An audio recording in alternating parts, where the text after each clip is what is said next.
Jangan khawatir, ada seseorang yang sangat dekat dengannya. Seseorang yang tahu di mana Isa bersembunyi malam ini.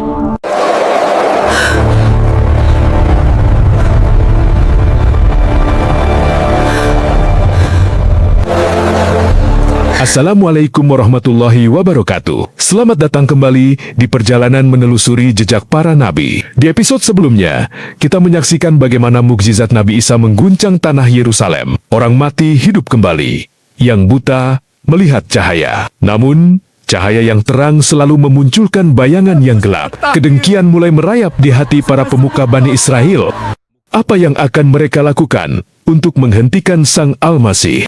Sebelum kita masuk ke dalam kisah yang penuh ketegangan ini, jangan lupa tekan tombol like, bagikan video ini agar lebih banyak yang mengambil hikmah, dan subscribe untuk terus mengikuti kelanjutan kisahnya. Mari kita mulai. Di dalam ruangan remang-remang, hanya diterangi obor dan lampu minyak. Bayangan para rabi memanjang di dinding, wajah mereka tegang dan penuh amarah. Jalan, lelaki itu telah melampaui batas. Dia menghidupkan orang mati di depan mata kepala kita sendiri. Jika ini terus dibiarkan, seluruh Bani Israel akan berbalik menyembah Tuhannya. Mereka akan meninggalkan hukum yang kita pegang. Habislah wibawa kita. Kita harus mengambil langkah. Langkah terakhir yang selama ini kita hindari. Maksudmu, melenyapkannya? Ya, membunuhnya adalah satu-satunya jalan untuk menyelamatkan agama kita. Tapi, bagaimana jika dia benar utusan Allah? Siapa yang berani menumpahkan darah seorang nabi? Ya, jika dia benar utusan Allah, langit pasti akan melindunginya, bukan? Tapi jika dia mati di tangan kita,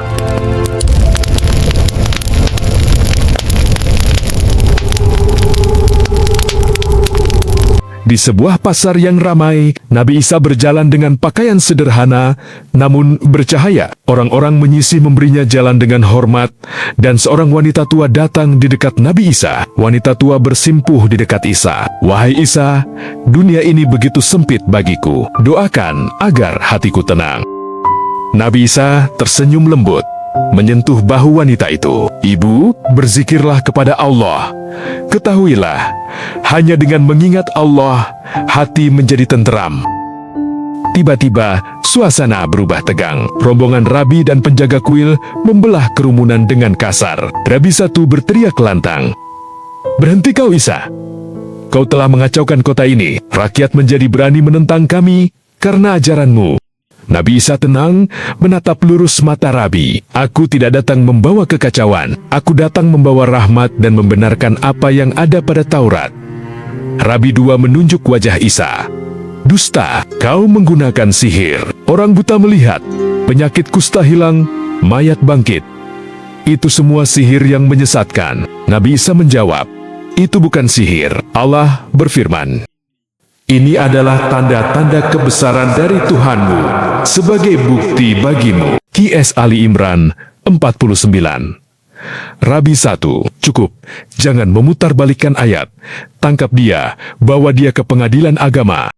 Penjaga maju, menghunus senjata. Kerumunan rakyat marah dan membuat pagar betis melindungi Isa.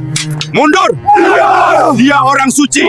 Dia menyembuhkan anakku. jangan sentuh utusan Allah.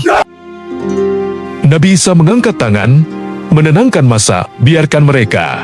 Jangan membalas kekerasan dengan kekerasan. Biarkan mereka merencanakan apa yang mereka inginkan."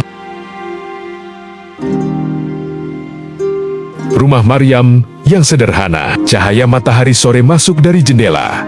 Maryam tampak gelisah, mondar-mandir. Maryam suara bergetar saat Isa masuk. "Wahai putraku, angin membawa kabar buruk. Aku mendengar mereka sedang menyusun rencana untuk menangkapmu. Apakah ini benar?" Isa duduk dan memegang tangan ibunya. "Mereka tidak membenciku. Ibu mereka takut pada kebenaran yang aku bawa." Maryam meneteskan air mata. Tapi hati ibu mana yang tenang mengetahui putranya dikepung serigala? "Aku takut mereka menyakitimu, nak." Isa menatap ibunya dengan tatapan teduh. "Ibu, bukankah Allah telah berjanji?" "Wahai Isa, sesungguhnya aku menguatkanmu dengan Ruhul Kudus Jibril." QS Al-Baqarah 87. Allah tidak akan menyerahkan hamba-Nya kepada kebatilan. "Maryam, apakah engkau akan pergi meninggalkan kota ini?" Nabi Isa menjawab dengan lembut, "Aku hanya hamba yang taat. Jika Allah memerintahkan pergi, Aku pergi. Jika Allah memerintahkan bertahan, aku akan tetap di sini. Di sebuah ruangan persembunyian yang rahasia, Isa duduk, dikelilingi para pemuda murid Nabi Isa berpakaian putih. Wajah mereka bersih dan bercahaya. Salah satu pemuda berkata, "Guru, telinga-telinga di pasar mengatakan para rabi ingin menghabisimu malam ini." Pemuda yang lain mengepalkan tangan, "Kami tidak akan membiarkan seujung kuku pun menyentuhmu, wahai Rasul Allah." Nabi Isa berdiri, menatap mereka satu persatu dengan tajam. Jalan ini terjal dan penuh duri. "Wahai sahabat-sahabatku, siapakah yang bersedia menjadi penolongku untuk menegakkan agama Allah?" "Man ansari ilallah." Para pemuda itu saling pandang dengan keyakinan penuh. Lalu serentak berdiri. Satu pemuda berkata, "Aku penolongmu, wahai Isa." Pemuda yang lain juga berkata, "Aku bersamamu." Dan pemuda yang lain juga berkata, "Kami beriman kepada Allah dan saksikanlah bahwa kami adalah orang-orang yang berserah diri." Semua Hawariyun berseru, "Nahnu Ansarullah." Kamilah para penolong agama Allah. QS Asyaf 14. Nabi Isa tersenyum bangga. Cahaya lilin menerangi wajah mereka yang penuh tekad. Di sebuah sudut gelap, di luar tembok kota, para rabi bertemu dengan seorang senturion prajurit Romawi dan sosok misterius berjubah tudung.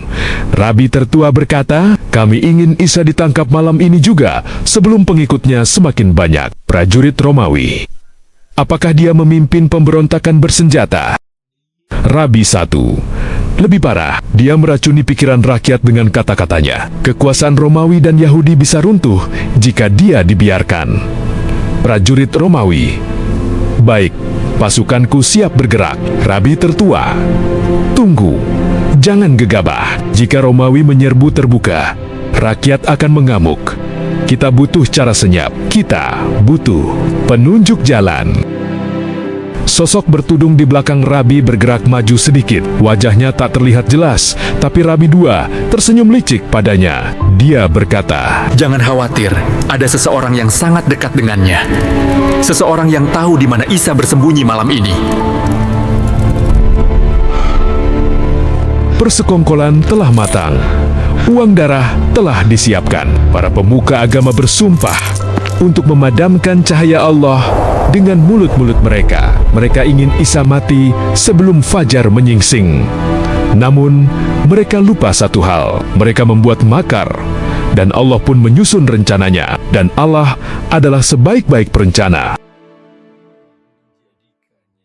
Bagaimanakah detik-detik penangkapan itu terjadi? Dan benarkah Nabi Isa berhasil disalib seperti yang mereka klaim? Simak kebenaran kisahnya di episode mendatang. Terima kasih telah menonton. Jangan lupa like, share, dan subscribe channel ini agar tidak ketinggalan ending dari kisah Nabi Isa alaihissalam.